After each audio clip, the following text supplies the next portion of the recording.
Hallelujah. खड़े खड़े अपने ईमान का इकरार करेंगे। मैं ईमान रखता हूँ खुदाए कादिर मुझे बाप पर, जिसने आसमान और जमीन को पैदा किया और उसके इकलौते बेटे हमारे खुदा में यीशु मसीह पर, जो रूह कुदस की कुदरत से पेट में पड़ा, हमारी मरियम से पैदा हुआ, पैंतुस पिलातुस के हुक्म में दुख उठाया, मसलूब हुआ, मर गया, दफन हुआ और निर्वाह में उतर गया, इस दिन मुर्दों में से जी उठा, आसमान पर चढ़ गया और खुदाए कादिर अपने बाप की दाहिनी तरफ बैठा है, जहाँ से वो जिंदों और मर्दों की अदालत करने को आएगा। मैं ईमान रखता हूँ रूह कुदस पर, पाक आलम की कलीसिया पर, कलसों की हिफाजत, गुनाहों की माफी, जिस्म के जी उठने और हमेशा की जिंदगी पर। आमीन। तशरीफ रखें। थोड़े थोड़े आगे उठे, थोड़े थोड़े आगे उठे। मैसेज शुरू होने वाला है तो आपको पता है आप लोगों का रुझान चर्च की तरफ आ जाएगा। आगे आगे उठे। अफसोस की बात है, हर काम हम वक्त पे करते हैं, लेकिन जब खुदा के घर की बात आती है तो हमारी कोशिश होती है एंड होना वाला हो तो फिर हम चर्च में पहुंच जाए। आगे आगे उठे, थोड़े थोड़े, जल्दी जल्दी।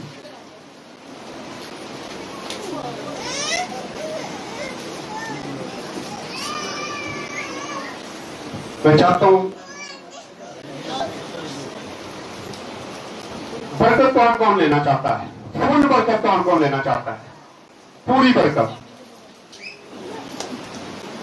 हाथ खड़े करके रखिए जरा। पूरी बरकत लें तो पूरी इबादत भी किया करें।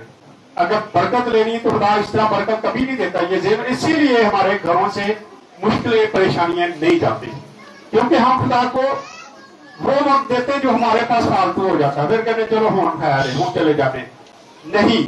अगर बरकत लेनी तो खुदा को फुल टाइम दे, क्योंकि हम इबादत जब करते हैं तो पिछले दिनों में एक मैसेज दिया था कि खुदा हमारी जो प्रस्तिश है इसका क्या है? मुंतजिर है। कहां पे? कहां पे? खुदा अपने घर में वो चाहता है कि तमाम लोग मिलकर उसकी प्रस्तिश करें ताकि खुदा खुश हो, खुदा तख्त नशीन हो। आज हमने डिवाइड किया था इबादत को, क्योंकि आप जानते हैं कि आज ईद सऊद जो थी वो जुमेरात को थी, तो हमने इसको आज के दिन शिफ्ट किया था कि खुद को हमने इबादत की होगी और जुमेरात को मुश्किल हो जाएगा, तो इसलिए हमने कहा था कि हम इबादत जो है वो ईद सऊद को हम तरजीह देंगे, मदर डे को हम इतनी तरजीह नहीं देंगे।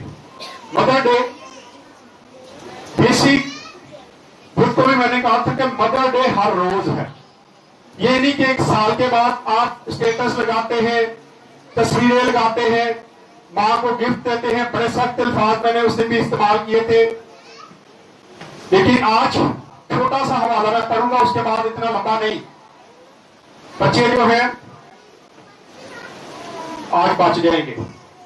आज हम ईद सऊद के मुताबिक सीखेंगे, लेकिन ये ज़हन में रखें मदर डे जो है वो त्योहार हमने बनाया है, बाइबल से कोई हकीकत नहीं है उसकी। अगर आप मदर डे में जाना चाहते हैं तो बाइबल मुकद्दस में हवाला जात ऐसे मिलते हैं जहां वफादारी नजर आती है बच्चों की माँ बाप के साथ, लेकिन आज हम एक साल के बाद माँ बाप की वफादारी में नजर आते हैं और एक साल के बाद फिर वो ही, बल्कि आज ही देख रहे थोड़ी देर थोड़े दिन तो बाद भावे फिर नहीं मां प्यो की इतनी की बेइज्जती कर दी है कि रच के दिल नहीं भरता ना। माँ बाप की इज्जत हमारे दिल में इतनी है, सिर्फ एक फूल देके हम समझते हैं कि हमारी माँ हमसे खुश होगी है, लेकिन ज़हन में रखें। आए एक हवाला पढ़ते जरा। मिसाल 23 बार उसकी 19 से लेकर 26 तक पढ़ेंगे, ये मदर डे के लिए। इसके बाद फिर मदर डे का मैं कोई हवाला नहीं पढ़ूंगा। हाँ जी, इमसाल की किताब 23 बाब और उसकी 19 से पढ़ेंगे। 694 नंबर पेज है।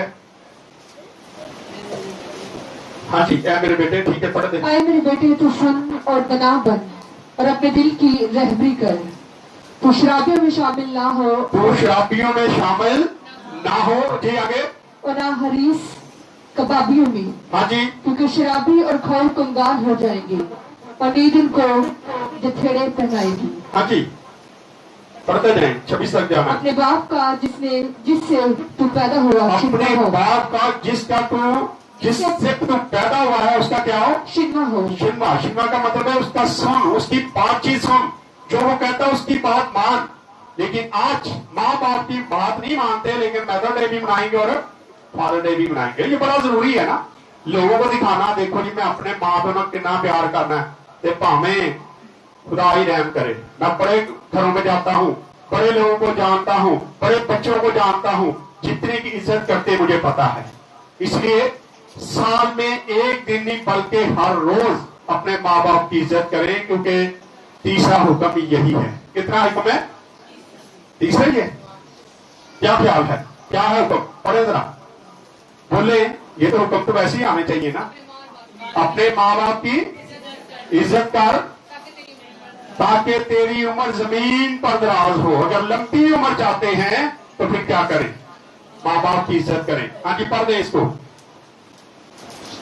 और अपनी माँ को उसके बुढ़ापे में हकीर ना जान। अपनी माँ और माँ बाप को हम हकीर ही उस वक्त जानते जब वो बूढ़े हो जाते हैं, जब वो हम पे डिपेंड करते, बच्चों पे डिपेंड करते हैं, तो फिर माँ बाप जो है हमारे लिए हकीर बन जाते हैं।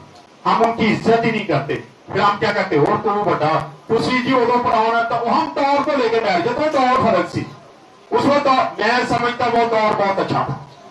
उस वक्त मैं भी छोटा था, मैं देखता हूं एक ही चूल्हा होता था और सारे बहन भाई बैठे होते थे माँ के इर्द गिर्द। रात को भी माँ के पास बैठते थे, दादी के पास, नानी के पास, जो भी बुजुर्ग, इवन के मोहल्ले की कोई बूढ़ी औरत होती, सारे बच्चे वहां पे आके जमा हो जाते थे।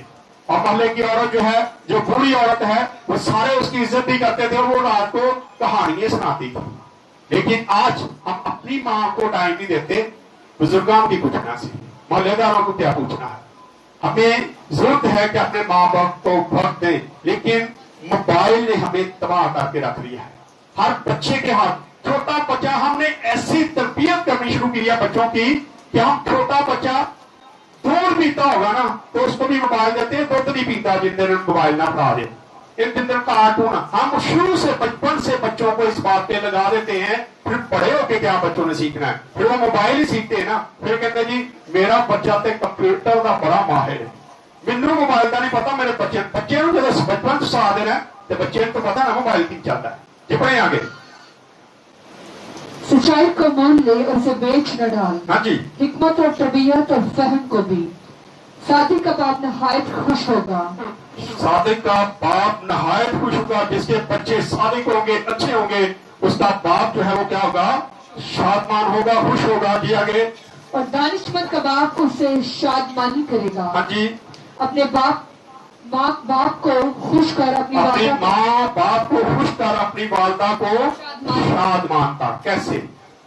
क्या ख्याल है, कैसे करेंगे? आज ही करेंगे ना।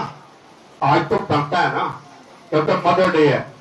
मदर डे वाले दिन माँ को लाजमी खुश करना है। बाद जो मर्जी करो फिर ख्याल है, लेकिन आज का दिन अहमियत रखता है। हमें आज के दिन अपनी माँ की बड़ी इज्जत करनी है। मैंने उस दिन भी कहा था कि जो आपके घर में आपकी सास है वो आपकी माँ है, उसकी इज्जत करें। ये नहीं, आज बहुत सारी बेटियां ऐसी हैं जो अपनी सास को तो छोड़ दें, लेकिन अपनी माँ को लाजमी जानते हैं। हम उसको अहमियत देते हैं जो घर में माँ है, उसकी कितनी इज्जत करते हैं। कभी आप काके तो देखें, फिर देखें उसकी बेटी बन के देखें, तो क्या वो आपकी माँ नहीं बनेगी? वो भी बन जाएगी, लेकिन बनेगी उस वक्त जब आप उसको बेटी बन के दिखाएंगे। लेकिन हम कभी एक्सेप्ट ही नहीं करते। हम सारी उम्र ये मैं इस घर की बहू हूं, मैं इस घर की बेटी नहीं बल्कि की है नौ। हम यही बात लेके बैठे रहते हैं, लेकिन हम उसको मां कहना पसंद ही नहीं करते।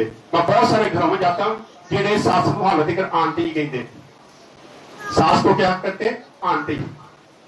वो मां है, उसको मां कहे, क्योंकि आप अपनी मां को छोड़ के आई हैं तो आपकी मां वही है, आपका बाप वही है जिस घर में आप ब्याह के आ जाती। अब पहले दिन से ये करके देख रहे तो देखिए आपकी जिंदगी कैसी गुजरेगी। पढ़ दें इसको 26 तक। आए मेरे बेटे, अपना दिल मुझको दे और मेरी राहों से तेरी आंखें खुश हों। हाँ जी, क्योंकि फाशागिरी खंदक और बेगाना औरत तंग खड़ा है। ये जो अच्छे होते हैं उनके लिए ये सारा कुछ है। अब मैं चाहता हूं माएँ खड़ी हो जाए, जो माएँ हैं सारी खड़ी हो जाए, जो माएँ हैं वो खड़ी हो जाए। जल्दी जल्दी जल्दी से दे दें इनको कितने, और ये कोयर को दे दे, कोयर जल्दी जल्दी लगा देंगे, बच्चों को ना बुला, जल्दी से।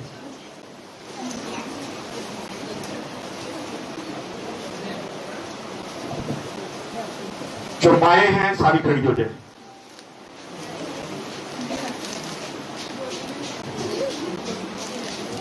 जल्दी जल्दी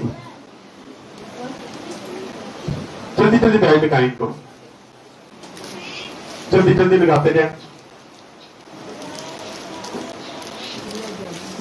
उसके बाद जितनी माएँ आई हैं फौरन इम्तिहान, जितनी माएँ आई हैं, जितने बच्चे हैं उनके बच्चे सामने आ गए हैं। तो बच्चे आए हैं, माओ के साथ बच्चे आए हैं।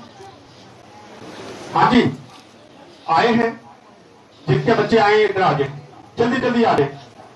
जिनके बच्चे साथ आए हैं वो आगे आगे।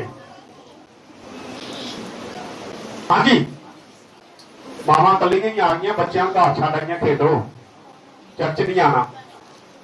हाँ जी जल्दी आ जाए, टाइम वेस्ट ना करें, टाइम हमारे पास बहुत कम है, 11 बज गए, मैंने मैसेज भी देना है।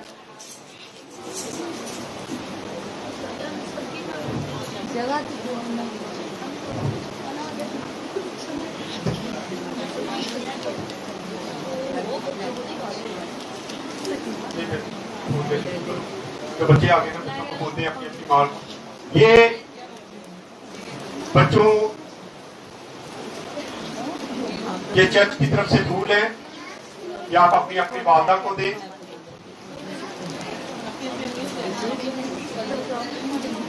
जल्दी जल्दी जल्दी जल्दी देते जाए।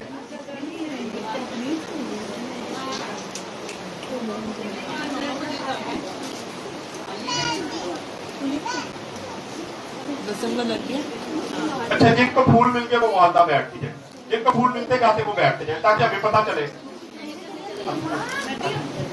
इसका फूल ये कोमल को ये बाकी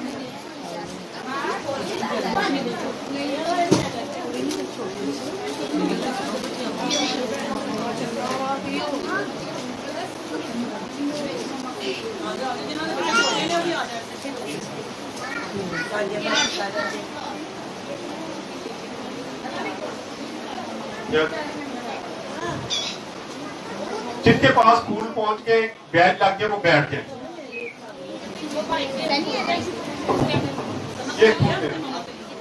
ये फूल है, ये पीछे से ये बाकी एक बैग भी दे दो, एक बैग पिन भी दे दो ना पीछे।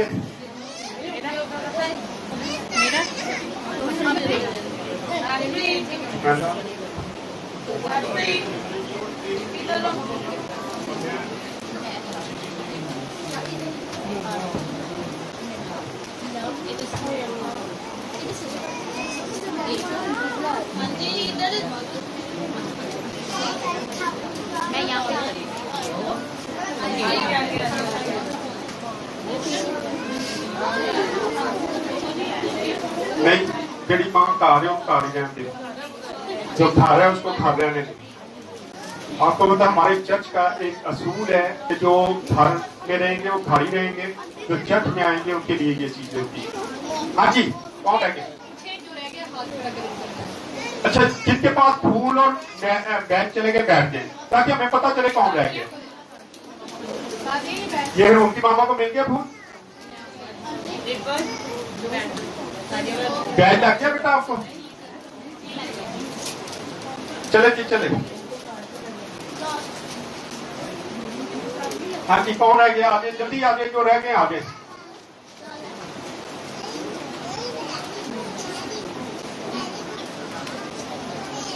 सो दीजिए।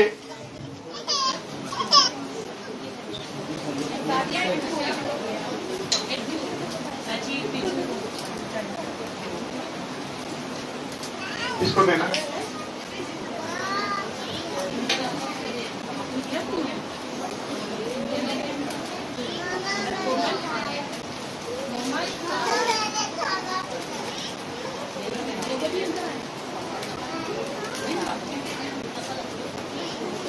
अच्छा, जिनको फूल नहीं मिला वो हाथ खड़ा करें अपना, और जिन्होंने डबल लिया वो भी हाथ खड़ा करें। मैं देख रहा हूँ, ये जेब में रख लें। ये साथिया को दो, आप आज इसको भी फूल दो, इसको बल्कि एक ब्याज भी लगाओ। साथिया इनको ब्याज भी लगाओ, इनको फूल भी दो।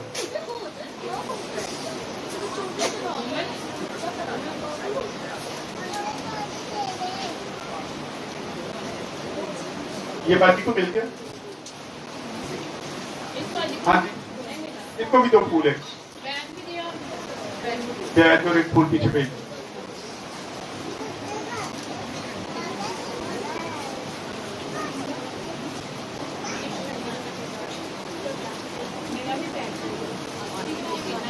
अच्छा बाजी, सलमा का बैज और उनको भी फूल दो।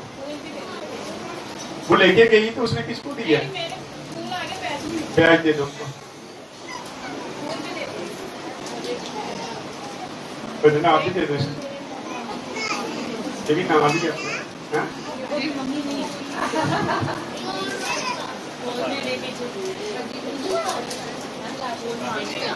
किसको चाहिए? वो बच्ची पे फूल दे दो, वो हाँ पीछे है।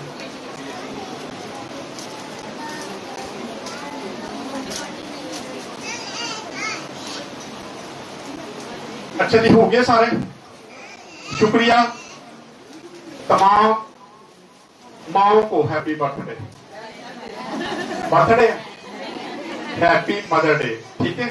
लेकिन बर्थडे ये आपका रिक्वेस्ट है बच्चों से कि अपने माँ बाप की इज्जत करना सीखें। मैं सख्त बोलता जरूर हूं, लेकिन कलाम से हटके मैं कभी नहीं बोलता। जो कलाम में बातें उसी के मुताबिक हम बातचीत करते हैं। आए अब ईद साउथ की तरफ चलते हैं। ईद साउथ क्या है? अभी खुद कोई पास्टर साहब जब मैसेज दे रहे थे तो उन्होंने सवाल किया कि बताओ यीशु मसीह कहां से आसमान पे गए, कहां से वापस आए? एक बच्चे ने मेरा जवाब दिया, हालांकि ये मैसेज मैंने कई बार दिया। आए इसको रिपीट करते हैं। इबाल की किताब पहला बाब उसकी 3 आयत से लेकर 11 आयत तक पढ़ेंगे। पहली आयत को पहले पढ़ेंगे। हाँ जी, पढ़ना शुरू करें पहली आयत से, 3 आयत से, पहले बाब की 3 आयत से पढ़ना शुरू करेंगे। उसने दुख सहने के बाद बहुतों से, सबूतों से और अपने आप को उन पर जाहिर भी किया। चनाचे वह 40 दिन तक उन्हें नजर आता और खुदा की बादशाही की बातें कहता रहा और उनसे मिलकर उनको हुक्म दिया कि यरूशलेम से बाहर ना जाओ। अब खुदा यीशु मसीह 40 दिन तक जमीन पे रहे और उनको अपने शिगिर्दों को मिलते रहे, उन पर जाहिर करते रहे कि मैं जिंदा हुआ हूं, बदन समेत। रूह नहीं बल्कि बदन समेत मैं जिंदा हूं। उसने उनके साथ खाना भी खाया, क्योंकि रूह जो है वो किसी के अंदर घुस के खाना खा सकती, वो खुद खाना नहीं खा सकती। हम खुदा यीशु जी को देखते हैं, उसने बहुत सारे सबूतों के साथ ये साबित किया कि मैंने अपने वादे के मुताबिक जी उठा हूं। और ये 40 दिन का जो अदद है, ये आजमाइश का अदद होता है। और ये हम 40वां जो बनाते हैं, ये इसी की वजह से हमने कर लिया है। और आज हम सोचते हैं कि शायद जो मर जाता है या मसीह में सो जाता है, उसकी जो रूह है वो 40 दिन तक जमीन पे घूमती है। नहीं घूमती। ये खुदा यीशु मसीह का तो कोई मकसद था, वो इसलिए जमीन पे रहे थे कि उन्होंने अपने शिगिर्दों को उतारा था, उन्होंने उनकी पर जाहिर होना था, इसलिए खुदावन यीशु मसीह 40 दिन तक जमीन पे रहे और वो जिस्म के समेत रहे थे। रूह नहीं उनकी, बल्कि वो पूरे जमीन पे थे। और हम देखते हैं कि वो बहुत से सबूतों से खुदावन यीशु मसीह अपने शिगिर्दों पर जाहिर होते रहे। यूहन्ना 20 बार और इसकी 26 और 27 आयत को जब पढ़ते हैं, पढ़ते जरा जल्दी से, 136 नंबर पेज है। 8 रोज के बाद जब उसके शिगिर्द फिर अंदर थे और तूमा उनके साथ था, दरवाजे बंद थे, यीशु ने आकर बीच में खड़े होकर क्या कहा? तुम्हारी सलामती हो। और तूमा से कहा, तूमा तू उंगली लेके आ, मेरे हाथों में डाल, जहां मुझे नेजा मारा गया था वहां पे अपना हाथ डाल, ताकि तुझे पता चल जाए कि मैं जिंदा हो गया हूं। आज यीशु मसीह जिंदा आसमान पे मौजूद है, उनकी कब्र जो है वो खाली है। इसलिए आज हम जानते हैं कि जो बाइबल मुकद्दस में बातें लिखी गई हैं वो सच पर मबनी है, इनमें कोई भी रद्दो बदल नहीं किया गया। और फिर यहाँ पे यीशु मसीह ने जाहिर किया, और फिर 21 बार और उसकी पहली 14 आयत को जब हम पढ़ते तो वहां पे एक आयत तो पढ़ेंगे। इन बातों के बाद यीशु ने फिर अपने आप को तबरियास की झील के किनारे शिगिर्दों पर जाहिर किया, और इस तरह जाहिर किया कि जब वो मछलियां पकड़ रहे थे तो खुदावंद यीशु मसीह झील के किनारे खड़े थे और उनका इंतजार कर रहे थे। जब खुदावंद यीशु मसीह के पास वो बाहर आते हैं तो वहां पे खुदावंद यीशु मसीह का मौजज़ा कर देते हैं। कहते हैं, बच्चों तुम्हारे पास कुछ खाने को है? वो कहते हैं, सारी रात हमने जाल डाला, कुछ भी नहीं पकड़ा। तो खुदावंद यीशु मसीह कहते हैं कि अपनी दाईं तरफ अगर जाल डालो तो तुम क्या करोगे? पकड़ लोगे। और जब उन्होंने दाईं तरफ पे जाल डाला तो 153 मछलियां, बड़ी मछलियां दिखा है कि वो पकड़ के बाहर लेके आ गए। और फिर खुदावंद यीशु मसीह ने भुनी हुई मछली और रोटी वहां पे रखी थी और कहा, आज बाकी आगे रोटी क्या कर लो, खा लो। उनके साथ बैठ के उसने खाना खाया। खुदावंद यीशु मसीह बहुत सारी चीजों में उन पर जाहिर कर रहे थे। और फिर खुदावंद यीशु मसीह को कोई फिक्र नहीं थी जमीनी बादशाही के लिए।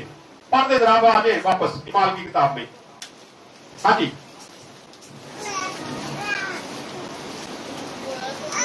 परंतु उस वादा के पूरा होने के मुंतजिर रहो जिसका जिक्र तुम मुझसे सुन चुके हो, क्योंकि यूहन्ना ने तो पानी से बपतिस्मा लिया, यूहन्ना ने तो पानी से बपतिस्मा लिया, मगर मैं थोड़े दिनों के बाद रूह कुद्दस से बपतिस्मा पाऊंगी। थोड़े दिनों के बाद तुम रूह कुद्दस से क्या करोगे? बपतिस्मा हासिल करोगे।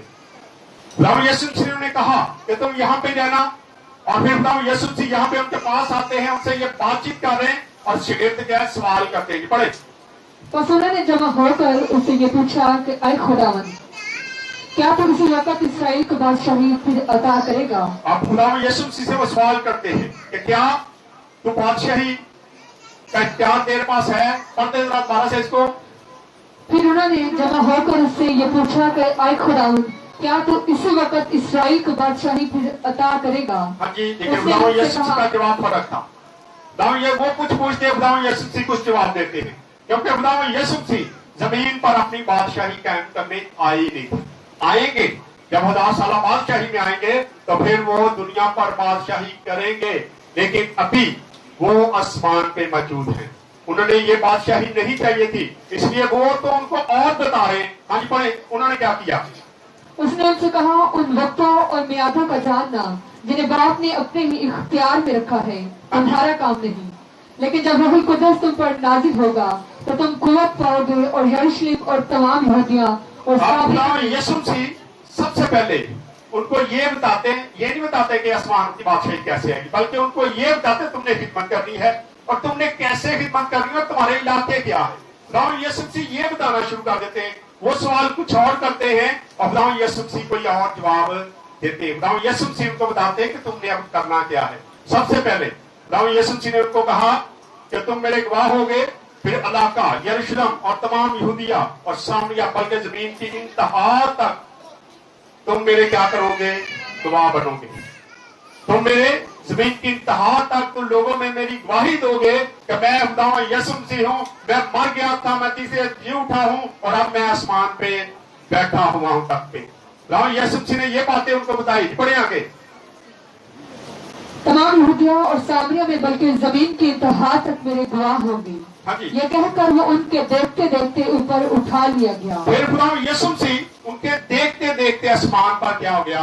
उठा लिया गया। लेकिन पहले लिखा है रूह कुद्दस तुम पर नाज़िल होगा, फिर तुम ये सारी खिदमत करोगे, फिर तुम यरूशलेम में भी जाओगे, तुम यहूदिया में भी जाओगे, लेकिन ये उस वक्त मुमकिन होगा जब मैं तुम्हें रूहुल कुद्दस दूंगा, जब मैं तुम्हें चुन लूंगा।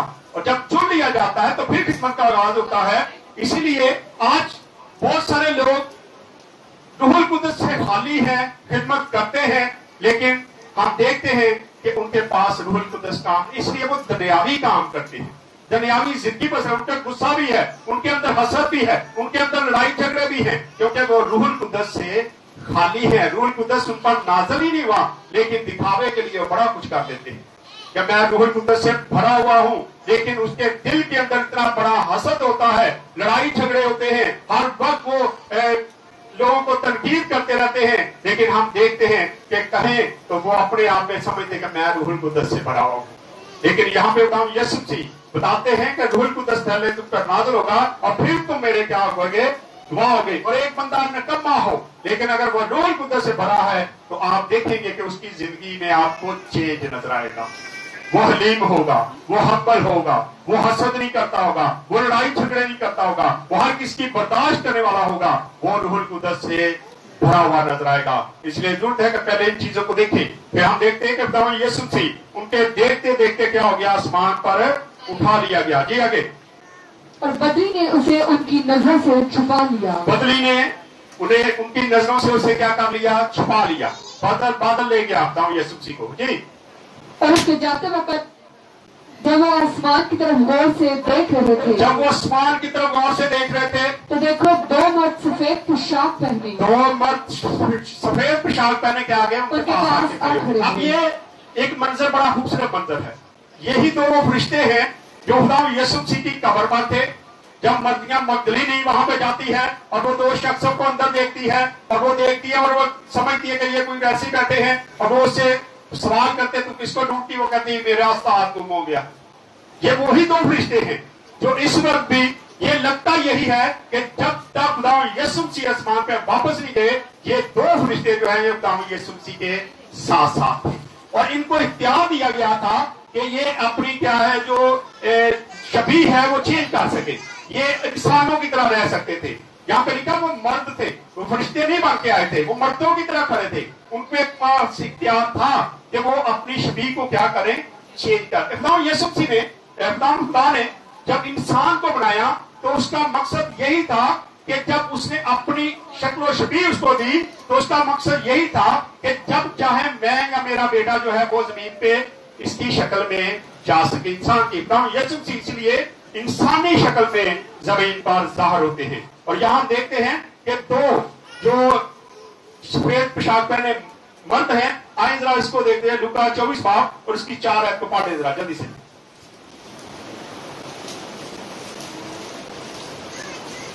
जी 24 की 4। और ऐसा हुआ कि जब वो इस बात से हैरान थे तो देखो दो बुराक पोशाक पहने उनके पास आ खड़े हुए। लूका रसूल की इंजील में हमें ये नजर आता है। और फिर आगे वापस आ जाए, पढ़ दिया मैंने ये क्या उन्होंने कहा, और कहने लगे ऐ गलीली मर्दों, ऐ गलीली मर्दों, क्योंकि यीशु मसीह के सारे शिगिर्द जो थे वो गलील से थे। बाहर यहूदा अस्कर यूती जो था वो गलील का नहीं था, इसलिए उसको खारिज कर दिया गया और उसकी जगह जो आया वो भी गलील से था। इसलिए यीशु मसीह सवाल करते हैं और फिरते जो है वो कहते ऐ गलीली मर्दों क्या देखते हो। शायद वो काम में निडाल थे, वो परेशानी की हालत में अपने साथ को देख रहे, जुदावता देख रहे थे, इसलिए वो गम में होंगे। जिस तरह मरियम मगदलीनी को गम में देखते हैं वो भी नहीं पहचान सकती, और यहाँ ये लोग जो है फरिश्ते हैं ये फरिश्तों को नहीं पहचान सकते और देख रहे हैं कि वो पास खड़े हैं और उनसे कहते ऐ गलीली मर्दों क्या देखते हो। और क्या आगे पढ़ते जी, तुम क्यों खड़े आसमान की तरफ देखते हो। हाँ जी, यही यीशु जो तुम्हारे पास से आसमान पर उठाया गया है, इसी तरह फिर आएगा जिस तरह तुमने उसे आसमान पर जाते देखा है। जैसे तुमने आसमान पर जाते हुए देखा है ऐसे ही तुम इसे वापस आता हुआ भी देखोगे। आए 2-4 हवाले देख लेते ताकि पता चल जाए कि कैसे ये सारा कुछ पूरा होने वाला है। 21 बाब पहला बाब और उसकी जरा 12 को पढ़ दे जल्दी से। तब वो उस पहाड़ से जो जैतून का कहलाता है, जो जैतून का कहलाता है और यरूशलेम के नजदीक सबत की मंजिल के फासला पर है, हाँ जी, यरूशलेम को फिरे कहां पे की? जैतून के पहाड़ पर।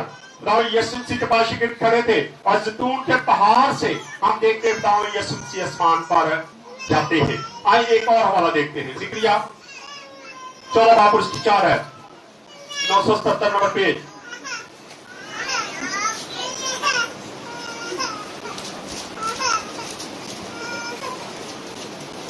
जिक्रिया 14 बाब उसकी 4 है।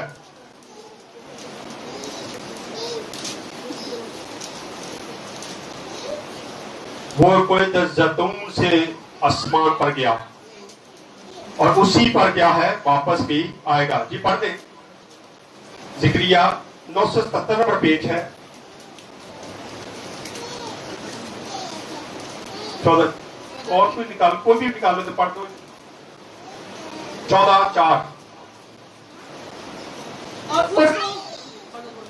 और उस रात में कोहे जैतून पर जो यरूशलेम के मशरिक में कोहे वाक़या है, जैतून पर जो यरूशलेम के मशरिक यरूशलेम में के वस्त में वाक़या है, खड़ा होगा। वही वो वापस आके क्या होगा, खड़ा होगा। खुदावंद यीशु मसीह के बारे में ये पेशन पड़ी है। खुदावंद यीशु मसीह कोहे जैतून से गए हैं और कोहे जैतून पर ही वो वापस आने वाले हैं। और फिर हम एक और चीज देखते हैं, मलाकी 3 बाब और उसकी पहली आयत को पढ़ते। मलाकी 3 बाब और उसकी पहली आयत, 980 नंबर पेज। देखो मैं अपने रसूलों को भेजूंगा हाँ जी। और वो मेरे आगे राह दुरुस्त करेगा। वो मेरे आगे क्या, राह दुरुस्त करेगा। हाँ जी। और खुदावंद जिसके तुम तालिब हो, हाँ जी। नगहान अपनी हैकल में आ मौजूद होगा। वो अब हैकल में क्या होगा, आ मौजूद होगा। खुदावंद यीशु मसीह कैसे क्या है, वैसे ही वापस आएगा और जगह जगह वो हमें क्या होगा, नजर आएगा। और फिर हम देखते हैं कि वो देखते हुए आसमान पर गया है और जब वापस आएगा उस पर भी लोग उसको देख सकेंगे। मत्ती 24 बाब उसकी 30 है। मत्ती रसूल की अधीन 24 बाब उसकी 30 है। जल्दी से और उस वक्त इब्ने आदम का निशान आसमान पर दिखाई देगा। इब्ने आदम का निशान कहां पे नजर आएगा, आसमान पर दिखाई देगा। बताओ यीशु मसीह आसमान पे नजर आएंगे। और ये शायद उस वक्त मीडिया पर भी दिखा सकते हैं, क्योंकि आज मीडिया बड़ा फास्ट है, मीडिया पर भी दिखा सकते हैं।